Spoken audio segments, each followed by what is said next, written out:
What's up everyone, Patrick Tintichonda Jr. here and welcome to another one of my vlogs. Thank you so much for everybody that has been supporting my videos, giving those likes and shares. Those are really encouraging me to do more of these videos. So today we're going to be talking more about studio photography. Last week you did see some of the pictures that I managed to take on my first shoot with my new strobe lights, but with that I told you I didn't really enjoy it. I mean, obviously it was the first experience and I didn't really know much about studio photography, so yeah, I learned that you really need to ensure that your model is great, and also your lighting. You need to find a way that you can play around with your lighting, because last week what I did was I really just wanted to do nice white backdrop pictures. So like some of these pictures that you can see on the screen right now that I took were really just all about doing the white background and everything, which you have seen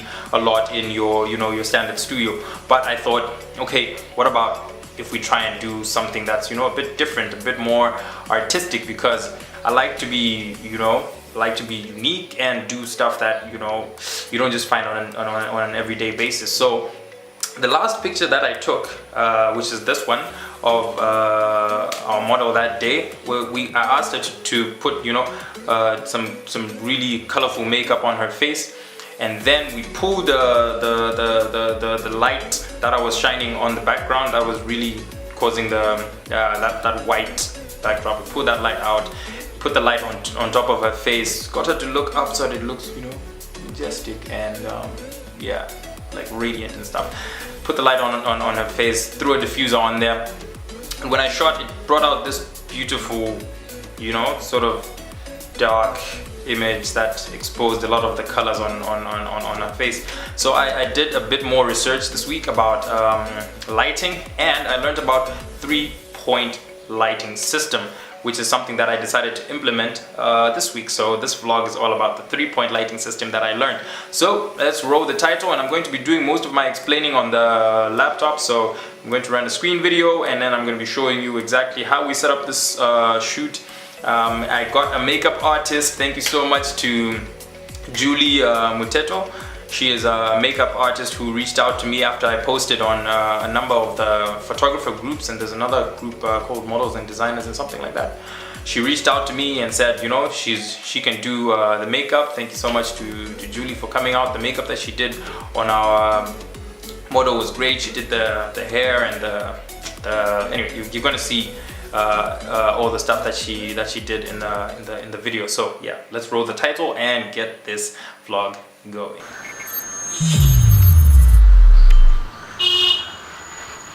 So let's take a look at the lighting that we used for this photo shoot. Like I said, we're using a 3-point light system. So we have our key light there, and we have our fill light, and at the back we have what is called a rim light or backlight. So let me just explain what exactly these lights do, starting with the key light. So the key light is your main light, and this light is the one that will illuminate most of your subject, and so this is the one that has the most power. Actually, I set this to about half to 1.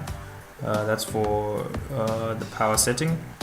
And then at the back there we have what is called a rim light, and the rim light really what this does is just give your subject a bit of an edge there, and what that allows the image to have is some depth. So you get a bit of separation between your background and the subject that you are shooting, and that's really what the rim light is for. You can call it a rim light or a backlight, but I like to call it rim light because yeah, well, it sounds pretty cool. So the third light that we had here was what is called a fill light. Now naturally what I was supposed to do is use a reflector for this, and it should just bounce from your key light, but because the key light was not really it's not really a large source. Okay, it's a fairly small light, so it wasn't really producing enough light to spread out and then bounce off a reflector and come back. So what I did was I put this little umbrella here on the third light, and what this light does really is fill up these shadows that you have here on our subject. If I zoom in here, you can see that there's some shadows on here, and some shadows down this way. So what your fill light does is whatever your key light does not illuminate on the face, that's where your key light goes and adds some light. So that's basically the 3 light setup that we had. Let me show you this other image where it's a bit more blue, and you will see some of the images that I have that there are some that have, you know, the blue theme going on. So we wanted this kind of cold feel going on there. And what we really did is on our key light up here, we just put in a blue gel. The gels from the previous video that I showed you. That's what we placed in this one. And then for our rim light, it's a bit orange. You can see there, it's not entirely white. What we did was put the orange gel on that one. So that's pretty much what we did with the lighting setup. Alright, that's enough information about the lighting setup that we used, and the camera that we're using to shoot on this set was a Canon 600D with the 18 to 55mm lens. And now let's take a look at some of the pictures that we managed to get with that setup.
Great, that's all I had for you on 3-point lights. I hope somebody has learned something today, and obviously I have to close off by saying hit that like button if you like this video, share this video with your friends so that all your other friends can be able to see this video, and ask a question about photography please in the comments below. I've said this probably 3 times in my videos, but nobody seems to be asking questions.